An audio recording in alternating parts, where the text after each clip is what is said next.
नमस्कार, खबर हिमाचल से में आप सभी का एक बार फिर से स्वागत है। मैं हूं आपके साथ शिवानी। बढ़ते हैं आज की खबर की ओर। हिमाचल प्रदेश की राजधानी शिमला में उत्तराखंड के मुख्यमंत्री पुष्कर सिंह धामी ने शिमला में प्रेस वार्ता को संबोधित करते हुए कहा कि देश में इस समय लोकतंत्र का महायज्ञ चल रहा है।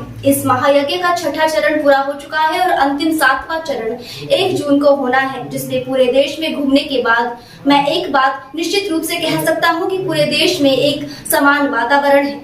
उत्तर, दक्षिण, पश्चिम कश्मीर से कन्याकुमारी तक और अटक से कटक तक सभी जगहों पर लोगों ने पिछले 10 सालों में प्रधानमंत्री नरेंद्र मोदी के कार्यकाल को सकारात्मक रूप से देखा है। प्रधानमंत्री मोदी ने अपने 10 वर्षों के कार्यकाल में देश के विकास के लिए एक एक पल और क्षण समर्पित किया है, जिससे देश तेजी से प्रगति कर रहा है। भारतीय जनता पार्टी ने इस लोकसभा चुनाव को सकारात्मक मुद्दों पर लड़ने का प्रयास किया है और पिछले 10 वर्षों का रिपोर्ट कार्ड जनता के समक्ष प्रस्तुत किया है। उत्तराखंड के मुख्यमंत्री पुष्कर सिंह धामी कांग्रेस के मैनिफेस्टो में तुष्टीकरण और एक वर्ग विशेष को लाभ पहुंचाने की नीति का उल्लेख किया गया है। एक सशक्त राजनीतिक दल होने के नाते हमारी जिम्मेदारी है कि देश में चल रहे तुष्टीकरण और कांग्रेस पार्टी के मंसूबों को जनता के समक्ष उजागर करें। पिछले 10 वर्षों में देश में इंफ्रास्ट्रक्चर का विकास तेजी से हुआ है। एक्सप्रेसवे, वंदे भारत जैसी स्वदेशी ट्रेन, नए विश्वविद्यालय, IIT, IIM और हवाई अड्डे का निर्माण हुआ है। सोलर एनर्जी पर भी विशेष ध्यान दिया गया है। महामारी का सामना करने और मुफ्त टीकाकरण के कार्य में प्रधानमंत्री मोदी ने देश की आवश्यकताओं के अनुरूप कदम उठाए हैं। गरीब कल्याण अन्न योजना, जिसमें 5 किलो अन्न मुफ्त में देने की योजना शामिल है, प्रधानमंत्री जी की प्राथमिकता रही है। इस प्रकार के जन कल्याण और गरीब कल्याण कार्यों ने हमारे देश को नई ऊंचाइयों पर पहुंचाया है। उन्होंने कहा कि गठबंधन और विपक्षी नेता, चाहे वो राहुल गांधी ही क्यों ना हो या अखिलेश यादव, इनके प्रयास सत्ता प्राप्ति तक ही सीमित रहे हैं। ये नेता विशेष वर्ग के वोट बैंक को साधने के लिए किसी भी हद तक जा सकते हैं। कर्नाटक ने पिछड़ा वर्ग में मुस्लिम जातियों को शामिल कर आरक्षण देने का कार्य इसी का प्रमाण है। ये संविधान की भावना के विरुद्ध है, जिसमें धर्म के आधार पर आरक्षण की मनाही है। कांग्रेस और उसके सहयोगी दल समय समय पर ऐसे निर्णय लेते हैं जो संविधान के विपरीत है। उन्होंने कर्नाटक, संयुक्त आंध्र और अन्य राज्यों में भी ऐसे ही निर्णय लिए हैं। राहुल गांधी जैसे नेताओं के लिए परीक्षा में बैठने की स्थिति होती है, जहां उनका परिणाम सदैव असफलता ही होता है। देश में पिछले 10 वर्षों में धारा 370 का समापन, CAA का कानून, सर्जिकल स्ट्राइक और राम मंदिर का निर्माण जैसे ऐतिहासिक निर्णय हुए हैं। गरीब कल्याण और सुशासन के क्षेत्र में अनेक कार्य हुए हैं। कोरोना महामारी के दौरान भारत ने वैक्सीन देकर वसुधैव कुटुंबकम की भावना को मजबूत किया है। उन्होंने कहा कि हिमाचल प्रदेश के लोगों ने हमेशा प्रधानमंत्री मोदी को समर्थन दिया है। चारों लोकसभा सीटों पर जीत की उम्मीद है। जहां कांग्रेस की सरकारें हैं, वहां के लोग उनके प्रति आक्रोशित हैं। तेलंगाना में भी यह स्थिति है। हिमाचल प्रदेश के लोग इस बार भी मोदी को तीसरी बार प्रधानमंत्री बनाने के लिए समर्थन देंगे और प्रचंड बहुमत से चारों लोकसभा सीटों को जिताएंगे। उपस्थित हमारे पत्रकार भाइयों एवं छायाकार बंधु, सभी electronic media, print media, digital media, social media समेत सभी आए हुए सभी बंधुओं का मैं देवभूमि उत्तराखंड से आया हूँ। देवभूमि हिमाचल के लोकतंत्र के चौथे स्तंभ के सभी भाइयों को, सभी बहनों को मेरा नमस्कार। और आप सभी जानते हैं कि इस समय देश के अंदर लोकतंत्र का महायज्ञ चल रहा है और इस लोकतंत्र के महायज्ञ का 6 चरण पूरे हो चुके हैं। अंतिम 7वां चरण 1 जून को होना है और उसके आज प्रचार अभियान का आज अंतिम दिन है। आज प्रचार थम जाएगा। तो पूरे देश के अंदर अनेक स्थानों पर इस चुनाव प्रचार अभियान के दौरान मेरा जाना हुआ है। अनेक अनेक राज्यों पर अनेक अनेक रोड शो के माध्यम से, रैलियों के माध्यम से, जनसंवाद के माध्यम से पूरे देश में जाने के बाद मैं एक बात कह सकता हूं कि पूरे देश में जिस प्रकार का वातावरण है, पूरब, पश्चिम, उत्तर, दक्षिण, कश्मीर से लेकर कन्याकुमारी और अटक से लेकर कटक तक संपूर्ण देश के अंदर, थोड़ा माइक से नजदीक कर लो, कम आ रही है क्या? संपूर्ण देश के अंदर एक ही वातावरण है कि लोग पिछले 10 साल का जो माननीय प्रधानमंत्री जी का, मोदी जी का कालखंड है, उस 10 साल के कालखंड को जिस प्रकार से लोगों ने देखा है, उसका एक एक पल और एक एक क्षण आदरणीय प्रधानमंत्री जी ने देश के लिए समर्पित किया है और देश 10 सालों में तेजी से आगे बढ़ा है और हमारी पार्टी भी इस लोकसभा के चुनाव को बहुत ही सकारात्मक मुद्दों पर लड़ना चाहती थी और इसलिए बीते 10 वर्षों का जो रिपोर्ट कार्ड था वो जनता के समक्ष प्रस्तुत किया गया, किंतु जो कांग्रेस का मैनिफेस्टो था उस मैनिफेस्टो में तुष्टीकरण और एक वर्ग विशेष को लाभ पहुंचाने का उस मैनिफेस्टो में पूरा उन्होंने उल्लेख किया था।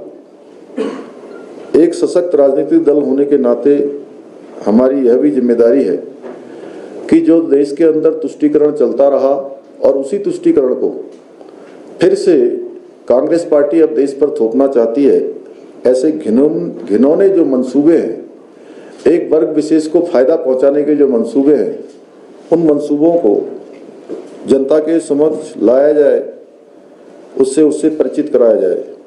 बीते 10 वर्षों में जिस प्रकार से इंफ्रास्ट्रक्चर का विकास हुआ है, देश के अंदर एक्सप्रेस वे बने हैं, रेलवे, वंदे भारत जैसी हमारी ट्रेनें, स्वदेशी ट्रेनें देश को समर्पित हुई हैं।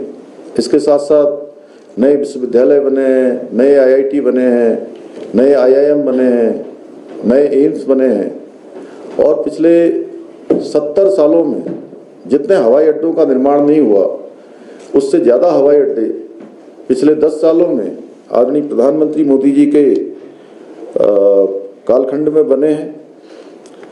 सोलर एनर्जी पर भी फोकस किया गया है और इसके साथ साथ देश में जो अनेक प्रकार की चुनौतियां देश के अंदर आई हैं, उन चुनौतियों पर भी उनको स्वीकार करते हुए पूरे देश की भावनाओं के अनुरूप, जरूरत के अनुरूप आदरणीय प्रधानमंत्री जी ने देश को आगे बढ़ाने का काम किया है। चाहे वो कोरोना जैसी महामारी का सामना करना हो या मुफ्त का टीकाकरण इतने बड़े देश के अंदर बिना किसी रुकावट के उसको संपन्न कराना हो, या गरीब कल्याण अन्न योजना जिसमें 5 किलो अन्न मुफ्त में देने की योजना हो, जन कल्याण और गरीब कल्याण सदैव ये हमारे प्रधानमंत्री आदरणीय मोदी जी की प्राथमिकताओं में रहे हैं।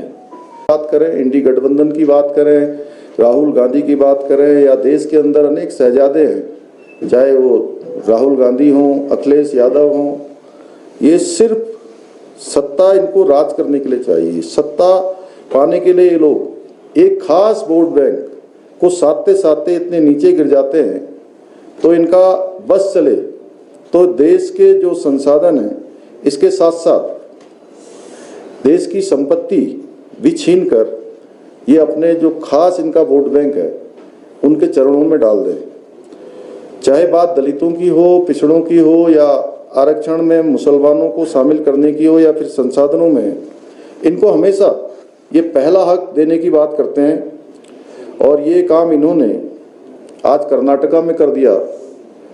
वहाँ की बहुत सारी जातियों को, अन्य पिछड़ा वर्ग में जो मुस्लिम जातियाँ हैं उनको शामिल करके उनको अन्य पिछड़ा वर्ग का आरक्षण देना शुरू कर दिया, जबकि देश का संविधान हमेशा ये कहता है, उसमें संविधान में प्रावधान किया गया है कि धर्म के आधार पर कोई आरक्षण नहीं होगा। जाति के आधार पर आरक्षण की व्यवस्था की गई थी, उसको भी इन्होंने संविधान को एक तरह से पिछले दरवाजे से उसके साथ भी खिलवाड़ करने का काम किया है। संविधान की मूल भावना पर इन्होंने चोट किया है। और जब अभी कलकत्ता हाईकोर्ट का फैसला आया है, तो कलकत्ता हाईकोर्ट के फैसले को भी ममता बनर्जी चैलेंज करती हैं और समय समय पर इनके गठबंधन के जो लोग हैं वो बार बार एक वर्ग विशेष को आरक्षण देने की बात करते हैं। ये काम इन्होंने कर्नाटका में किया, ये काम इन्होंने संयुक्त आंध्र में किया।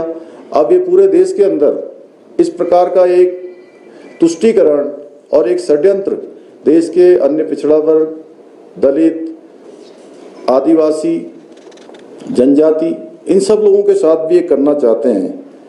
मुझे सच बताऊं तो चूंकि आज चुनाव प्रचार का अंतिम दिन है, मैं जब राहुल बाबा के बारे में सोचता हूँ तो एक तरह से उनके ऊपर मुझे लगता है कि जबरदस्ती थोप दिया जाता है, दया जैसी आती है कि हर बार उनको एग्जाम में बैठाल दिया जाता है और एग्जाम का जो पेपर में क्या आने वाला है उनको ठीक प्रकार से उनका होमवर्क भी नहीं होता है, ठीक प्रकार से जानकारी भी नहीं होती है और उनका रिजल्ट हमेशा वही आता है।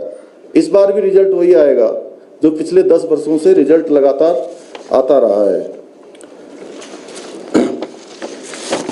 तो ये ऐसे बहुत सारे मुद्दे हैं जो आज देश के सामने आए हैं। कई बार लोग कहते हैं कि साहब जो है अब ये चुनाव किसी उस पर चला गया है, विशेष मुद्दों पर चला गया है या ध्रुवीकरण पर चला गया है। तो इसमें यही बात है कि जब देश के अंदर सुशासन हुआ है, 10 सालों में देश के अंदर ऐसे ऐसे फैसले लिए गए हैं जो फैसले वास्तव में देश की आज़ादी के बाद से लेकर आज तक लोग उसकी प्रतीक्षा करते थे। चाहे देश में धारा 370 का समापन हो, सीएए का कानून देश के अंदर लागू किया गया हो या सर्जिकल स्ट्राइक की गई हो या भगवान राम का भव्य मंदिर बनाकर उसकी प्राण प्रतिष्ठा की गई हो, ऐसे अनेकों काम देश के अंदर ऐतिहासिक निर्णय के रूप में लिए गए। वहीं गरीब कल्याण और सुशासन के क्षेत्र में अनेक काम हुए, अनेक योजनाएं गरीबों को जीवन को आगे लाने के लिए की गई। इंफ्रास्ट्रक्चर के क्षेत्र में काम हुआ। हर क्षेत्र में आज भारत आगे बढ़ा है। पूरी दुनिया के अंदर भारत का मान सम्मान बढ़ा है। दुनिया आज भारत को एक विश्वास की नज़र से देख रही है, एक आस्था भारत पर लोगों की बढ़ी है। कोरोना महामारी में जिस प्रकार से कोरोना की वैक्सीन संपूर्ण दुनिया को देने का काम भारत की सरकार ने किया है, वो वास्तव में जो हमारी संस्कृति रही है वसुधैव कुटुंबकम की, उसको मजबूत करने का काम किया है। तो आज मैं देख रहा हूँ देश के अंदर जो हम लोगों ने शुरू से संकल्प लिया था 400 पार का, वो 400 पार का हमारा संकल्प बिल्कुल 400 पार जा रहा है। मैं हिमाचल में कल से हूँ। हिमाचल में मैं देख रहा हूँ कि यहाँ पे 4 की 4 सीटें हर बार यहाँ के हिमाचल वासियों ने, देवभूमि के लोगों ने मोदी जी को प्रधानमंत्री बनाने के लिए हमेशा यहाँ से दी हैं। 6 विधानसभा के उपचुनाव हो रहे हैं, क्योंकि यह भी पूरे देश के अंदर जाने के बाद मैं कह सकता हूँ जहाँ जहाँ भी डबल इंजन की सरकारें हैं वहाँ विकास तेज गति से आगे बढ़ा है। देवभूमि हिमाचल हो, देवभूमि उत्तराखंड हो, ऐसे राज्य आदरणीय प्रधानमंत्री मोदी जी के हृदय में बसते हैं। हिमाचल के लिए उनके प्रधानमंत्री बनने के बाद अनेक योजनाएं आई हैं और जो हिमाचल की सरकार है, जिसको बहुत आशा और अपेक्षाओं के साथ यहाँ के लोगों ने सत्ता सौंपी थी, उन्होंने जो वायदे महिलाओं के लिए किए थे, नौजवानों के लिए किए थे, यहाँ की आम जनता और सामान्य जनता के लिए किए थे, उन वायदों पर वो खरे नहीं उतरे। कोई भी काम उन्होंने पूरे नहीं किए हैं। और ये केवल हिमाचल में ही नहीं हो रहा है, जहाँ कांग्रेस की सरकार बनी है वहाँ बहुत जल्द लोगों में उनके प्रति एक आक्रोश तेजी से पनपा है। मैं तेलंगाना गया था, वहाँ भी कुछ समय पहले ही सरकार बनी है, लेकिन वहाँ भी इसी प्रकार के वायदे करके ये लोग सरकार में आए थे, लेकिन आज वहाँ भी वायदे पूरे नहीं हो रहे हैं, यहाँ भी पूरे नहीं हो रहे हैं। इसलिए मोदी जी को तीसरी बार प्रधानमंत्री बनाने के लिए हिमाचल के लोग अपना मत देंगे, अपना समर्थन देंगे और प्रचंड बहुमत से चारों लोकसभा सीटों को जिताएंगे। 6 जो उपचुनाव हो रहे हैं, उन उपचुनावों में भी विधानसभा के भारतीय जनता पार्टी बड़े अंतर से जीतेगी। महिला सशक्तिकरण के दशक के रूप में भी याद करेगा। ये इतिहास में अंकित हो गया कि देश की आज़ादी के बाद आदरणीय प्रधानमंत्री मोदी जी ने जो देश को प्रतीक्षा थी, महिला सशक्तिकरण के क्षेत्र में महिलाओं को 33% का आरक्षण, नारी शक्ति बंधन विधेयक देश में आज पास हो गया है। प्रधानमंत्री आवास योजना के अंतर्गत घरों की चाबी सौंपना हो या इज्जत घर बनाने हो या जल जीवन मिशन में हर घर को पानी पहुंचाना हो, उज्ज्वला गैस के फ्री सिलेंडर हो, ऐसी अनेक योजनाएं, लखपति दीदी योजना हो, ड्रोन दीदी योजना हो, महिला स्वयं सहायता समूह को देश के अंदर सशक्तिकरण करना हो और प्रति व्यक्ति आयु बीते 10 वर्षों में लगभग डबल हो गई है। कोरोना महामारी का दंश झेलने के बावजूद भी महंगाई की दर नियंत्रण में रही है। अर्थव्यवस्था की विकास दर दुनिया में सबसे तेज भारत में हुई है। वैश्विक मंचों पर भारत की जो स्थिति है वो मजबूत हुई है। आप सब चूंकि लोकतंत्र के चौथे स्तंभ हैं, आप सब भली भांति जानते हैं, एक दौर वह भी था 2014 से पहले का, जब भारत विश्व के मंचों पर अपनी बात भी नहीं कह पाता था, अपने हितों को भी नहीं मनवा पाता था, और हमारी ऐसी पहचान बन गई थी कि हम दब्बू भारत हैं, पिछलग्गू भारत हैं और घपले घोटालों के देश के रूप में हमारी पहचान हो गई थी। ऐसे स्थिति से भारत को किसी भी वैश्विक मसले पर दुनिया अब सबसे पहले भारत का नजरिया जानना चाहती है। दुनिया की कोई भी घटना दुनिया के अंदर घटित होती है तो पूरी दुनिया आज भारत के रुख का इंतजार करती है। ये नया भारत बनाने का काम किया है। और अर्थव्यवस्था के मामले में भी कोरोना महामारी में जहां पूरी दुनिया की अर्थव्यवस्थाएं चरमरा गई, लड़खड़ा गई, बड़े से बड़े देश आज बुरी तरह से अपनी अर्थव्यवस्था से परेशान हो गए, उनकी व्यवस्थाएं चरमरा गई हैं। ऐसे समय में भी भारत 11वें नंबर की अर्थव्यवस्था से आज 5वें नंबर की अर्थव्यवस्था बन गया है। और एक एक पल और एक एक क्षण आदरणीय प्रधानमंत्री मोदी जी ने देश को समर्पित किया है और 140 करोड़ देशवासियों को अपना परिवार मानकर काम किया है। और ये जहां एक तरफ पूरे समर्पित भाव से प्रधानमंत्री जी, भारतीय जनता पार्टी, एनडीए काम कर रही है, वहीं ये भारत के लोकतंत्र का दुर्भाग्य है कि आज जो विपक्ष है वो सतही विपक्ष मिला है, नकारा है। इसलिए इनके लिए सत्ता में आना तो बहुत दूर की बात है, लेकिन एक सकारात्मक विपक्ष को देश की तरक्की में उनका क्या विजन होगा ये देश के सामने प्रस्तुत करना चाहिए। आजकल आप देख रहे होंगे राहुल गांधी और उनके सहयोगी जो गठबंधन के लोग हैं वो बार बार खटाखट की रट लगाते रहते हैं। दरअसल ये सब लोग एक ऐसी व्यवस्था में एक ऐसी व्यवस्था के तहत राजनीतिक क्षेत्र में आए हैं कि इनको जो है अपने घर से, अपने परिवार से ये चीज़ें सब विरासत में मिली हैं। इनके लिए चूंकि ये चांदी का चम्मच लेकर पैदा हुए और ये इनको आसानी से सब कुछ प्राप्त होता चला गया, खटाखट मिलता चला गया, इसलिए इन्हें नहीं पता कि संघर्ष क्या होता है, विजन क्या होता है, दृष्टि क्या होती है और उस पर अमल कैसे किया जाता है। मोदी जी के लिए हमेशा सेवा, कर्तव्य और गरीब कल्याण की यही बातें हमेशा से उनकी प्राथमिकता रही है। इसके ठीक अगर हम नहीं, उत्तराखंड में तेजी से विकास आगे बढ़ रहा है और पिछले 2 सालों में हमने जो इस तरफ विशेष रूप से ध्यान दिया है, जीएसटी कलेक्शन भी हमारा बढ़ा है। हमने अन्य संसाधन भी जो हमारा टूरिज्म का, हॉर्टिकल्चर का या इंफ्रास्ट्रक्चर का, इंडस्ट्री के क्षेत्र में, सभी क्षेत्रों में आज काफ़ी तेज़ी से हम लोगों की ग्रोथ हो रही है। और पिछले वर्ष हमने देहरादून में एक इन्वेस्टर ग्लोबल समिट का भी आयोजन किया था और लगभग 8000 एकड़ ज़मीन हमने जो है लैंड बैंक के रूप में बनाई है, जिसमें पूरे देश दुनिया के आज उद्योग समूह के 50 से भी अधिक देशों के लोगों ने भाग लेकर उत्तराखंड में अपना निवेश और अपना उद्योग लगाने की ओर हमको प्रस्ताव दिए हैं, जिसमें से 82,000 करोड़ की जो ग्राउंडिंग है वो ग्राउंडिंग शुरू हो गई है और उस पर धरातल पर काम हो रहा है। इससे राज्य की आर्थिकी भी बढ़ेगी, राज्य का जो हमारा ग्रोथ रेट है वो भी बढ़ेगा, जीएसडीपी भी जो हमने आने वाले वर्षों में डबल करने का जो एक संकल्प लिया है, उस संकल्प भी हमारा आगे बढ़ेगा। अभी जी एक हिमाचल प्रदेश में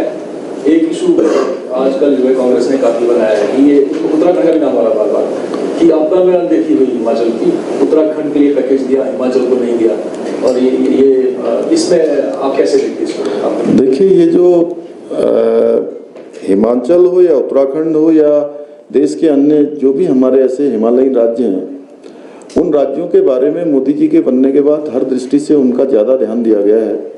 और ये केवल राजनीति के लिए इस प्रकार की बातें जो हो रही हैं वो हिमाचल का जनमानस जानता है। और आदरणीय प्रधानमंत्री मोदी जी की जो कार्यशैली है वो कभी भी पक्षपात और भेदभाव की नहीं है, क्योंकि वो हमेशा सबका साथ, सबका विकास और सबका विश्वास इस तर्ज पर काम करते आए हैं। और इसका उदाहरण उनकी सभी योजनाएं भी हैं। देश का एक समेकित रूप से विकास हो उनका रहा है। हाँ, ये हो सकता है कि यहाँ की जो राज्य सरकार है, राज्य सरकार उन संसाधनों को ठीक प्रकार से धरातल पर नहीं उतार पाई होगी या उन्होंने ठीक समय पर जो है अपने प्रस्ताव नहीं दिए होंगे, इस कारण से जो है देर हुई होगी, तो ये इनकी कमी है। लेकिन केंद्र के स्तर से कहीं कोई मुझे लगता है कि इस प्रकार का कोई वो नहीं है। ये अनावश्यक रूप से एक दुष्प्रचार है जो हिमाचल की जनता भली भांति समझती है कि मोदी जी का कितना प्रेम हिमाचल से है।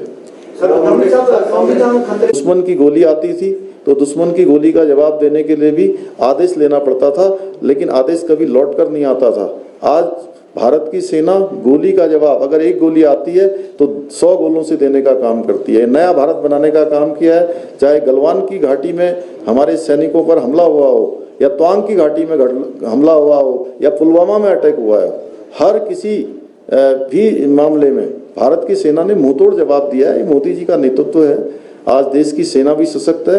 आज भारत आंतरिक रूप से भी मजबूत है और सीमाओं की दृष्टि से भी मजबूत है। कोई भी जो है आज हमारी ओर आंख उठाने की हिम्मत नहीं करता है। पाकिस्तान जो हमको रोज आंखें दिखाया करता था, एक कोने में जाकर दुबक बैठ गया है।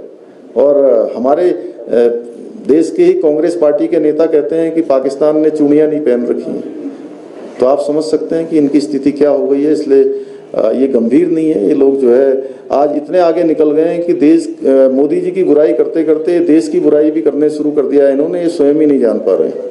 लोकतंत्र में भ्रामक प्रचार रोकना बहुत महत्वपूर्ण है। उत्तराखंड और उत्तराखंड के बारे में प्रचार है कि जो उत्तराखंड के प्रवासी हैं, तो जो भूमिहार है, उनकी जमीन सरकार 2026 तक लेकर भूमिहीनों को देगी। क्या उत्तराखंड सरकार इस बारे में कोई विचार कर रही है? यदि हाँ तो क्यों, और यदि नहीं तो ऐसा प्रचार कहाँ से शुरू हुआ, क्यों? देखिए, ये जो भ्रामक प्रचार आजकल कई प्रकार के चलते हैं, कोई वेबसाइट पर हमारे यहाँ से कोई आदेश निकला है क्या? नहीं, 2 साल पहले एक एंकर ने एक जिक्र किया, उसके अरे मैं आपसे कह रहा हूँ कि कोई आपके पास कोई आदेश हो तो मुझे बता दीजिए। मैं राज्य का ये भ्रामक प्रचार है। मैं राज्य का मुख्य सेवक हूँ, ऐसा कोई आदेश नहीं निकला। धन्यवाद। चलिए। खबर हिमाचल से के लिए शिमला से विशाल सूद की रिपोर्ट। नमस्कार।